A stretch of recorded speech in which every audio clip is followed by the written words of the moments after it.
Welcome to the Sharkpreneur podcast with Kevin Harrington and Seth Greene. Kevin Harrington is the inventor of the infomercial, one of the original sharks from the hit TV show Shark Tank, and has generated over $5 billion in TV and digital direct response sales. Seth Greene is the world's first trusted authority on cutting-edge direct response marketing, a best-selling author, and the only 3-time Marketer of the Year nominee. On the podcast, Kevin and Seth interview Sharkpreneurs who share straight talk on what it takes to explode your business. Why do so many businesses struggle while others seem to explode overnight? Do you wish you had the secret to this type of exponential growth? Now, I've scaled more than 20 businesses to over $100 million, and it's not just luck. In my new book with Mark Tim, Mentor to Millions, you'll learn the repeatable framework I use in all my business ventures for massive success. Order at kevinmentor.com and get over $1,000 in bonuses. Head to kevinmentor.com. Welcome to the Sharkpreneur podcast. This is your co-host, Seth Greene. With me, as always, is the inventor of the infomercial and the original shark on the hit TV series Shark Tank, Kevin Harrington. Kevin, thanks so much for joining us. Hey, Seth, great to be here. Look forward to a great day today. We got a good guest, too. Absolutely. Very special guest, Garrett Boorojian of WaveCapital Partners. Garrett, thanks so much for joining us. You're very welcome, Seth and Kevin. So happy to be here with you both today. All right. So you are Chief Development Officer and Managing Partner of WaveCapital Partners. Tell our listeners and our viewers what WaveCapital does. Yeah, so WaveCapital Partners, we're an investment banking consultancy firm. I'm the Chief Development Officer and Managing Partner. As you mentioned, my father, Ray Boorojian, is our founder, chairman, and CEO of WaveCapital, and we've been working together now for the past 7 years. I joined the company back in 2014, and I've been nearly responsible for 100% of our new client and business development, bringing in the lenders, bringing in the capital investors, capital providers, if you will, and introducing a lot of strategic relationships and working with some high-profile family offices. And Kevin just so happens to be a part of this podcast and having me on as a guest. And we're working extensively with Kevin and his team on several business opportunities. So it's been wonderful, really building up our brand and our footprint across the country. We started out when I joined the company in one state and city. Now we're in about 11 or 12 U.S. states of having clients occupied in those states, and we're representing them. We have a fiduciary relationship with each one of our clients, and we help facilitate either debt or equity, and we're funding deals, whether they are real estate related or non-real estate related, as well as energy, tech, manufacturing, distribution, healthcare. It's runs a wide gamut, and we're very excited. Yeah, so let me take it a step further to kind of describe this process. So for those that are out there that are entrepreneurs that are listening, maybe some of you are seeking capital. Well, so for example, when people go on Shark Tank, there's 5 investors there. Well, that's the maximum amount of potential investors that they have. And this is where people make a lot of mistakes. They don't understand that each investor has a different sweet spot. I have certain kinds of things that I like to invest in, and also how I like to get paid back. Mr. Wonderful, Kevin O'Leary, he's got a little different approach, and Barbara Corcoran, a different approach altogether. But the bottom line is that if you make a pitch to an O'Leary, you're going to get his way. You're going to make a pitch to Barbara Corcoran, it's their way. When you go to somebody like Garrett, who's an investment banker, and his father, they represent hundreds of lenders. They actually know how to get to the best of the best in each category. So there might be somebody that's in the restaurant business that needs capital. Well, there are lenders that lend to restaurants. So this is one of the amazing things that I have found. And when I met Garrett at Wave, we started engaging them with some of our clients because, yes, money is money, but there's sweet spots to getting people to write those checks. And WaveCapital understands those sweet spots. And this is from me looking at this overview of the industry. This is what I love about what Wave does, is they have the ability to pinpoint the right kind of relationship. Absolutely. Kevin, and Garrett, can you talk a little bit about how your relationship came about?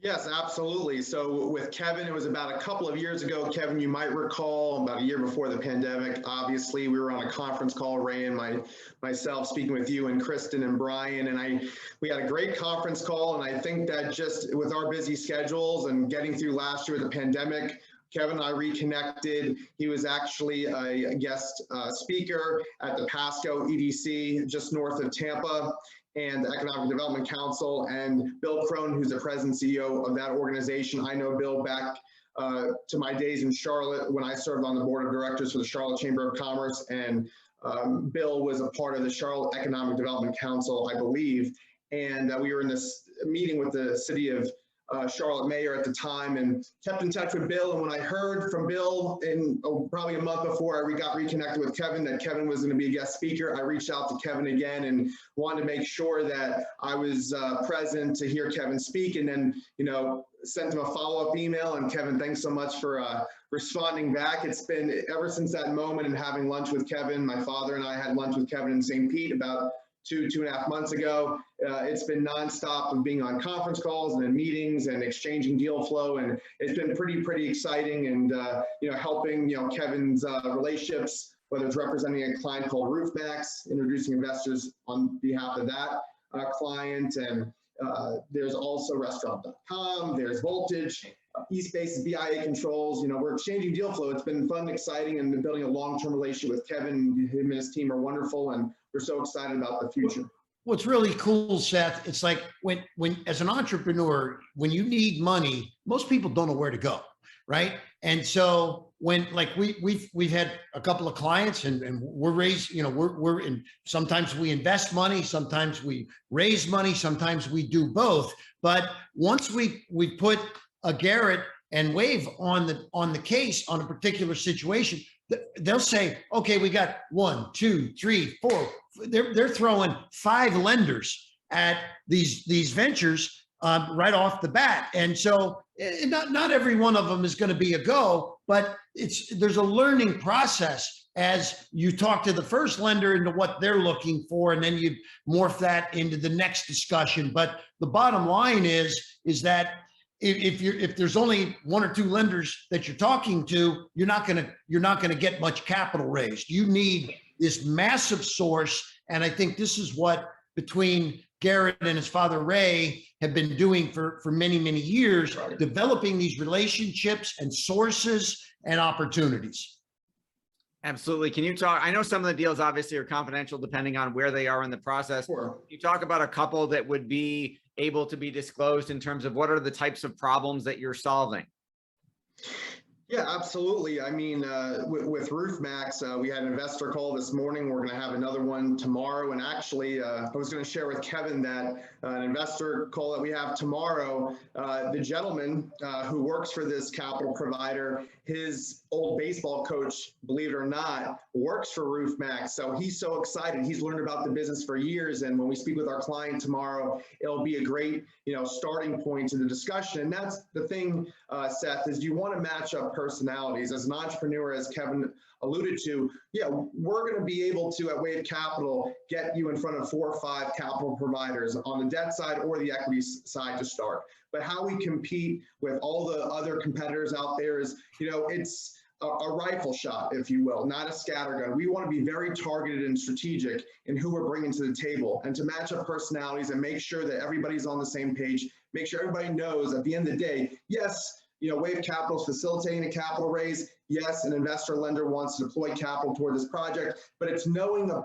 person like Mike Fiesel, who runs the company, and Chris McClurg, who's his financial guy, and the family, the Fiesel family, and their involvement with the Harrington family, being living examples of being customers, or if you will, running these dealerships at RoofMax. And RoofMax is extending the life of a roof, with the the kind of chemical components that Mike and his team have created. And Kevin can really speak to that and his experience with RoofMax. I mean, Seth, like I made an investment in RoofMax. This company is 3 years old, out of Columbus, Ohio. They have 300 dealers that they've set up in 3 years. their sales and profits are taking off. I mean, I don't want to talk too confidential here, but bottom line is, here is a company that is off to the races. I not only invested also in the parent company, but I have a territory in mid-central Florida, 22 territories for RoofMax. And we've opened it, we've launched it month after month. We launched in January of this year. We've doubled our sales to the point where we're now, after 6 months, we hit break even after 4 months. 6 months in, we're making a profit on a monthly basis. And now we want to grow this whole company. We have 300 dealers. We'd like to go to 1,000 dealers. We want to go to 2,000 dealers. All of that takes more capital. I've invested money. The owners have invested money. We've all taken it to the point where it is, but now we need OPM, other people's money, to help take it to the next level. And I feel that this is going to be a huge company at some point, and it's getting these investment banking specialists like WaveCapital that help us get to the right people. That makes a lot of sense. Garrett, what do you like best about what you do? I have a passion for it. I've always had what I consider to be a Herculean work ethic. I've always, want to outwork everybody, in the room, and whomever I come across, I want to be a, bridge connector, right? I know that I love business development, and I love the idea of getting multiple parties together and finding common ground. And, a lot of great ideas, a lot of creative, thought-provoking ideas come from discussions, the ones that Kevin and I were in this morning with our clients. And when you can solve a problem, as Kevin, I think you said it best, like, you always want to be in a position where if you can solve a problem, if there's a need that needs to be filled, and that you have the key to get that done, then that you can add value in so many different ways. And being at WaveCapital Partners, we add so much value to our clients, and they add value to us, because of their, team-oriented mentality, their focus, their drive, their passion themselves. And if they have a passion for their project, it's easy to represent them. Right? Nothing in life is easy, but it's more attainable in that sense to represent them and get them in front of the right lenders and investors who also have to be on the same page. But, when you see the work product come into fruition and you see a deal, when you see a transaction close, it's very, very rewarding and gratifying. And I love the brand that we're building. And, I love what I do for a living. I'm very proud to work with people like Kevin and his team and collaborate on all the opportunities that we have ahead of us. Hey, Garrett, thank you. Great answer. I'd love, I know the stuff that we're working on, but for those that are out there, and again, don't give names of confidential situations, but if you have, can you give a couple, maybe a case study of somebody that came and how you took a look at it, you whittled it down to 5 or 6 lenders and then had success. Let's talk about that. Yeah, absolutely. We're representing a client, on a no names basis, representing a client in Louisville, Kentucky, a very interesting, family run business like Kevin's and WaveCapital's with Ray and I, my father. It's a father-daughter team. They've been, living in Louisville for a long time. And, she came to us, or, we found her through my business development efforts, but she came to us and said, I've been leveraging a lot of local relationships in Louisville for many years. This is the first time having to seek outside capital, but we want to grow, we want to expand, and we want to, take on more deals and to fund more deals. And, after getting hired and now representing the group for the past 4 months, we have a solid debt group and we have a solid equity group, and they both submitted term sheets. And, our, client loves both groups. We were hired for the equity, to raise the equity, but she said, what? Outside my banking relationships, if you can help on the debt side too, that would be great. And we're very pleased that after going to about 5 or 6 or 7 groups, we narrowed it down to 2. And when you get to 2 groups, let's say, and in this case, on the debt side and on the equity side, and you're having the rapport be built after every conversation between our client and the lender or investor, let's say, and you're on those conference calls and you're getting all that exchange of information, and then you're going through your due diligence and underwriting and then getting to a term sheet, it's pretty rewarding. And then once that closing happens, again, you see all your hard work come into fruition. I mean, we've closed deals in the renewable energy space, alternative financing for those specific areas. We have funded major sports complexes. We're representing interesting opportunities. We're representing Bo Jackson with his Bo Jackson's Turf and Ice in Houston. And I know Kevin has involvement with Bo Jackson. So it's pretty exciting when you can match, personalities and also have the synergies with people working together on similar or, other types of projects that are in the same circles. Absolutely. What would you say? I mean, Kevin, at last count, I think it was you'd taken over 50,000 pitches in your career, and I'm sure that number is a lot higher now. And Garrett, you certainly had your fair share. Right. What are some of the biggest mistakes you see entrepreneurs and business owners making when they're trying to raise capital? I'd love an answer from both of you. Okay, I'll start. Number one, they don't start soon enough to raise capital. Many people, they raise money when they're out of money, or they don't have any. Now, if you're a startup, you probably don't have any, but so that can be a problem. But if you're in business, I've been involved with companies that were in great shape. I'll never forget a company that was public. It had $10 million cash in the bank. And I said, we need to get some lines of credit. We need to do this. We need to do that. Well, as they ran through the 10 million, and as they got to where they had less and less of it, now the banks were nervous because, wait, you had 10, now you got 5. We're not gonna take the risk anymore. So you always plan ahead. The other thing is, don't ask for too little. It takes to raise $1 million.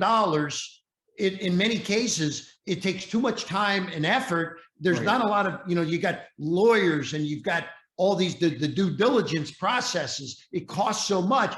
The banks and lenders can't make enough money off lending $1 million. Maybe they want to lend $5 million. So, don't be afraid to ask for a little more, but you can always cut it back and take it over time. But those are a couple things I'll share. Not having a good business plan, just expect, people come on Shark Tank, they expect that the sharks are going to give them money. It's like, no, we've got 50,000 people coming to us asking us for our money. Why should I take yours over somebody else? So the key thing is pitching me to my sweet spot, because I like products. I like certain things. I like getting my money back in 12 to 18 months. So don't pitch me and say, in 10 years, you'll get your money back. If you've done your research, you'll know I like to see my money back quicker. Much like Kevin O'Leary, and this is why Mr. Wonderful asked for a royalty. So he's not waiting for a percentage of profits.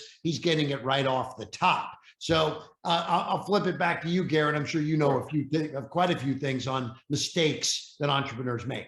Yeah, mistakes that entrepreneurs make, and Kevin, all your answers were spot on. I'll add to the conversation as well, or on this talking subject matter, that when it comes to entrepreneurs, they can be overly confident. They can be overly confident in their projections and what their valuation might be, and they have to be brought down to reality. And what you see on Shark Tank is that when they're asking for a certain piece from a shark, let's say, Kevin Harrington, and, they're saying, we'll only give up 20% of the business. And Kevin saying, well, I think it should be 15, maybe no more than 10%. And then there's that back and forth, what you see on TV with that, that negotiation. When, people come on Shark Tank, and Kevin can really speak to this, but this happens in real life too, is that when it comes to negotiating, and you feel like, hey, you're in a good spot, and you feel like, internally, like, I think this is the best deal I can get. And you see that a shark, let's say, like Kevin or whomever, feels like they're on the same page. You don't want to then ask for more, or then ask for more after that, because then you can hurt your chances of then getting a deal and feeling like you're not sticking to your knitting. You don't want to upset somebody who wants to potentially invest, because you want them to feel that, hey, we've agreed. And if you're looking to change a deal on me, well, how do I expect going forward what it's going to be like to work together if, you don't just stick to really the reality. And maybe Kevin, you can talk about that, because I'm sure you've been there before on the show and also in real life too. Yeah, I mean, at the end of the day, I think capital is one of the most sought after things that entrepreneurs need and require. When I was a young entrepreneur, it was bank financing was about all you had. I mean, as a young entrepreneur, and so as I grew, getting these relationships, and so I think that I think that WaveCapital is one of the missing links that entrepreneurs need. I mean, yes, we do have this equity crowdfunding kinds of things we can do, but that costs money to kick it off and all of that. So, I think talking to a group like Wave is a great place to start. If they have some opportunities, they can engage. And if they don't, they're going to tell you, maybe go down another path, because they're not going to waste your time if they don't have the connections. Right. And to Kevin's point, I mean, it's all about accessibility too. When we come to a client and we come to an opportunity as it comes to us, and we hear all about the challenges, lack of access to new capital, or just feeling that, their business is what their business is, that they have excelled running their company, growing it as much as they can, but now they need outside help. Now they need a new partner. They need access to new customers. They need access to new markets. And so when we're introducing them to quality investors and lenders, these individuals or these entities are really getting them to where they want to go. And they're recognizing the talents and the skill sets and whether it's the education or just holistically, running a company is one thing, but raising capital, facilitating that capital is another. So you leave it to a company like WaveCapital as the experts to be able to represent these clients and to be able to put them in the driver's seat with 5 or 6 groups, not 20, not 30. You want to be very selective. Time is very valuable. You don't want to waste anybody's time, and you want to make sure that your clients are being put in favorable situations on a conference call and a meeting, site visit, if it's real estate related or where have you, if there's demonstrations, visual elements that are necessary for lenders and investors to understand a product or service, to get behind a product or service. You have to deal with a lot of investment committee meetings internally at these companies. There are a lot of moving parts. The numbers have to work. Your analysts at WaveCapital are helping the clients understand the numbers. The math has to work, but there's more than just dollars and cents. It's a matter of being a market maker, being able to, in a city or wherever the project or the product is going to infiltrate certain markets and attract a lot of consumers in any which way. If this is a revolutionizing product or service or project that's going to change society or change life in a certain significant way, it's going to get funded. People are going to see the light at the end of the tunnel when it comes to these projects, and that's what the products we want to get behind. Well, we know your time is incredibly valuable. We greatly appreciate you spending some of it with us. Garrett, where is the best place for our audience to go to learn more about you and Wave? They can go to www.wavecapitalpartners.com. They can search me on Facebook, Instagram, Twitter, LinkedIn, pretty active on LinkedIn. They can email me at garrett@wavecapitalpartners.com, and I'm pretty accessible, and I'll answer any questions or address any information that I can. Awesome. Well, thanks for a great episode. Thanks everybody for watching or listening. We will talk to you or see you next time. Garrett, Kevin, thanks so much for joining us. Hey, great job. Thanks, Garrett. Thanks, Seth. Take care, guys. Thank you, Kevin. Thank you, Seth. Take care. Talk to you soon. Bye-bye. Everybody. Do you need money to fund your idea, product, or service? Are you ready to take your business to the next level, but need capital to get it done? Kevin Harrington has heard more than 50,000 pitches and knows how to help you make the perfect pitch to get the funding for your entrepreneurial dream. He's distilled the process down in his perfect pitch cheat sheet, and it's yours for free. Just text PITCH to him right now at 727-888-2100. Text PITCH to 727-888-2100 right now and claim your free perfect pitch cheat sheet. Text PITCH to 727-888-2100 to start funding your dream today. This show has been produced by Market Domination, LLC. To discover how you can have your own show completely done for you and turn it into a real published book and become the authority in your marketplace, go to www.marketdominationllc.com/podcast offer.